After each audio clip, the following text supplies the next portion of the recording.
യെശയ്യാ പ്രവാചകന്റെ പുസ്തകം 37-ാം അധ്യായം. ഹിസ്കിയ രാജാവ് അത് കേട്ടപ്പോൾ വസ്ത്രം കീറി രട്ടുടുത്തുകൊണ്ട് യഹോവയുടെ ആലയത്തിൽ ചെന്നു.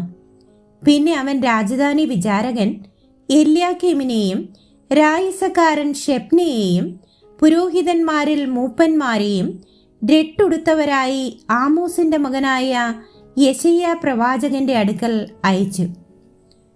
അവർ അവനോട് പറഞ്ഞത്, ഹിസ്കിയാവ് ഇപ്രകാരം പറയുന്നു: ഇത് കഷ്ടവും ശാസനയും നിന്ദയും ഉള്ള ദിവസമത്രേ. കുഞ്ഞുങ്ങൾ ജനിപ്പാറായിരിക്കുന്നു, പ്രസവിപ്പാനോ ശക്തിയില്ല. ജീവനുള്ള ദൈവത്തെ നിന്ദിപ്പാൻ രബ്ഷാക്കയെ അവന്റെ യജമാനായ അശൂർ രാജാവ് അയച്ച് പറയിക്കുന്ന വാക്ക് നിന്റെ ദൈവമായ യഹോവ പക്ഷേ കേൾക്കും. നിന്റെ ദൈവമായ യഹോവ കേട്ടിരിക്കുന്ന വാക്കിന് പ്രതികാരം ചെയ്യും. ആകയാൽ ഇനിയും ശേഷിച്ചിരിക്കുന്നവർക്ക് വേണ്ടി പക്ഷവാദം കഴിക്കണമേ. ഹിസ്കിയ രാജാവിന്റെ ഭൃത്യന്മാർ യെശയ്യാവിന്റെ അടുക്കൽ വന്നപ്പോൾ യെശയ്യാവ് അവരോട് പറഞ്ഞത്, നിങ്ങൾ നിങ്ങളുടെ യജമാനോട് പറയേണ്ടത് എന്തെന്നാൽ, യഹോവ ഇപ്രകാരം അരുളി ചെയ്യുന്നു: അശൂർ രാജാവിന്റെ ഭൃത്യന്മാർ എന്നെ നിന്ദിച്ചതായി നീ കേട്ടിരിക്കുന്ന വാക്ക് നിമിത്തം ഭയപ്പെടേണ്ട. ഞാൻ അവന് ഒരു മനോവിഭ്രമം വരുത്തും.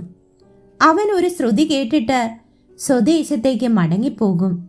ഞാൻ അവനെ അവന്റെ സ്വന്തം ദേശത്ത് വെച്ച് വാൾകൊണ്ട് വീഴുമാറാക്കും. രബ്ഷാക്കെ മടങ്ങിച്ചെന്ന് അശൂർ രാജാവ് ലിബ്നായുടെ നേരെ യുദ്ധം ചെയ്യുന്നത് കണ്ടു. അവൻ ലാഖീശ് വിട്ടുപോയി എന്ന് അവൻ കേട്ടിരുന്നു. എന്നാൽ കൂശ് രാജാവായ തിർഹാക്ക തന്റെ നേരെ യുദ്ധം ചെയ്യുവാൻ പുറപ്പെട്ടിരിക്കുന്നു എന്ന് കേട്ടിട്ട് അവൻ ഹിസ്കിയാവിന്റെ അടുക്കൽ ദൂതന്മാരെ അയച്ച് കൽപ്പിച്ചത് എന്തെന്നാൽ, നിങ്ങൾ യഹൂദ രാജാവായ ഹിസ്കിയാവോട് പറയേണ്ടത്, യെരൂശലേം അശൂർ രാജാവിന്റെ കയ്യിൽ ഏൽപ്പിച്ചു കളകയില്ല എന്ന് നീ ആശ്രയിക്കുന്ന നിന്റെ ദൈവം നിന്നെ ചതിക്കരുത്. അശൂർ രാജാക്കന്മാർ സകല ദേശങ്ങളോട് ചെയ്തതും അവയ്ക്ക് ഉന്മൂലനാശം വരുത്തിയതും നീ കേട്ടിട്ടുണ്ടല്ലോ. നീ വിടുവിക്കപ്പെടുമോ?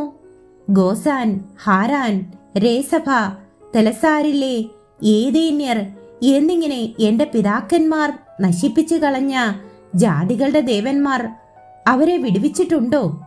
ഹമാത്ത് രാജാവും അർപ്പാദ് രാജാവും സെഫർവയീം പട്ടണം, ഹേന, ഇവ എന്നിവയ്ക്ക് രാജാവായിരുന്നവനും എവിടെ?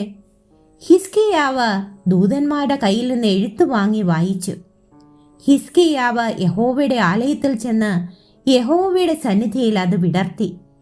ഹിസ്കിയാവ് യഹോവയോട് പ്രാർത്ഥിച്ച് പറഞ്ഞത് എന്തെന്നാൽ, ഇസ്രായേലിന്റെ ദൈവമായി കെരൂബുകളുടെ മീതെ അധിവസിക്കുന്നവനായ സൈന്യങ്ങളുടെ യഹോവേ, നീ ഒരുത്തൻ മാത്രം ഭൂമിയിലെ സർവ്വരാജ്യങ്ങൾക്കും ദൈവമാകുന്നു.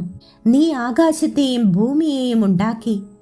യഹോവേ, ചെവി ചായിച്ച് കേൾക്കണമേ. യഹോവേ, തൃക്കണ്ണ് തുറന്നു നോക്കേണമേ. ജീവനുള്ള ദൈവത്തെ നിന്ദിപ്പാൻ ആളയച്ചിരിക്കുന്ന സൻഹേരിബിന്റെ വാക്കൊക്കെയും കേൾക്കണമേ.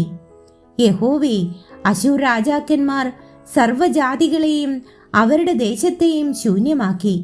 അവരുടെ ദേവന്മാരെ തീയിലിട്ട് കളഞ്ഞത് സത്യം തന്നെ. അവ ദേവന്മാരല്ല, മനുഷ്യരുടെ കൈപ്പണിയായ മരവും കല്ലും മാത്രമായിരുന്നുവല്ലോ. ആകയാൽ അവർ അവയെ നശിപ്പിച്ചു കളഞ്ഞു. ഇപ്പോഴോ ഞങ്ങളുടെ ദൈവമായ യഹോവേ, നീ ഒരുത്തൻ മാത്രം യഹോവ എന്ന് ഭൂമിയിലെ സകല രാജ്യങ്ങളും അറിയേണ്ടതിന് ഞങ്ങളെ അവന്റെ കയ്യിൽ നിന്ന് രക്ഷിക്കണമേ. ആമോസിന്റെ മകനായ യെശയ്യാവ് ഹിസ്കിയാവിന്റെ അടുക്കൽ പറഞ്ഞയച്ചത് എന്തെന്നാൽ, ഇസ്രായേലിന്റെ ദൈവമായ യഹോവ ഇപ്രകാരം അരുളി ചെയ്യുന്നു: നീ അശൂർ രാജാവായ സൻഹേരിബ് നിമിത്തം എന്നോട് പ്രാർത്ഥിച്ചതുകൊണ്ട് അവനെക്കുറിച്ച് യഹോവ അരുളി ചെയ്ത വചനമാവിത്. സിയോൻ പുത്രിയായ കന്യക നിന്നെ നിന്ദിച്ച് പരിഹസിക്കുന്നു. യെരൂശലേം പുത്രി നിന്റെ പിന്നാലെ തലകുലുക്കുന്നു. നീ ആരെയാകുന്നു നിന്ദിച്ച് ദുഷിച്ചത്? ആർക്ക് വിരോധമായിട്ടാകുന്നു നീ ഒച്ച പൊക്കുകയും തല ഉന്നതമായി ഉയർത്തുകയും ചെയ്തത്? ഇസ്രായേലിന്റെ പരിശുദ്ധന് വിരോധമായിട്ട് തന്നെയല്ലോ. നിന്റെ ഭൃത്യന്മാർ മുഖാന്തരം നീ കർത്താവിനെ നിന്ദിച്ചു. എന്റെ അസംഖ്യ രഥങ്ങളോടുകൂടെ ഞാൻ മലമുകളിലും ലെബാനോന്റെ ശിഖരങ്ങളിലും കയറിയിരിക്കുന്നു. അതിലെ പൊക്കമുള്ള ദേവദാരുക്കളും വിശേഷമായ സരള വൃക്ഷങ്ങളും ഞാൻ മുറിക്കും. അതിൻ്റെ അറ്റത്തെ കൊടുമുടി വരെയും അതിൻ്റെ ചെഴിപ്പുള്ള കാടുവരെയും ഞാൻ കടന്നു ചെല്ലും. ഞാൻ വെള്ളം കുഴിച്ചെടുത്ത് കുടിക്കും. എൻ്റെ കാലടികളാൽ മിസ്രയീമിലെ സകല നദികളെയും വറ്റിക്കും എന്ന് പറഞ്ഞു. ഞാൻ പണ്ടേ അതിനെ ഉണ്ടാക്കി, പൂർവ്വകാലത്ത് തന്നെ അതിനെ നിർമ്മിച്ചു എന്ന് നീ കേട്ടിട്ടില്ലയോ? നീ ഉറപ്പുള്ള പട്ടണങ്ങളെ മുടിച്ച് ശൂന്യ കൂമ്പാരങ്ങളാക്കുവാൻ ഞാനിപ്പോൾ സംഗതി വരുത്തിയിരിക്കുന്നു. അതുകൊണ്ട് അവയിലെ നിവാസികൾ ദുർബലന്മാരായി വിരണ്ട് അമ്പരന്നു പോയി.